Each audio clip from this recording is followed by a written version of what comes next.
but this could be solved with thicker walls, which is a change that I've been thinking about making for a while now.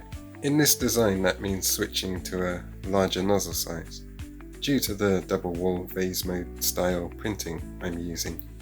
So I brought some more of the Sunday filament, and I resized the model for a 0.8mm nozzle. I also took the time to add improved dust filter rails to the small version of the case, as these have been working pretty well. And this time round, it turned out great.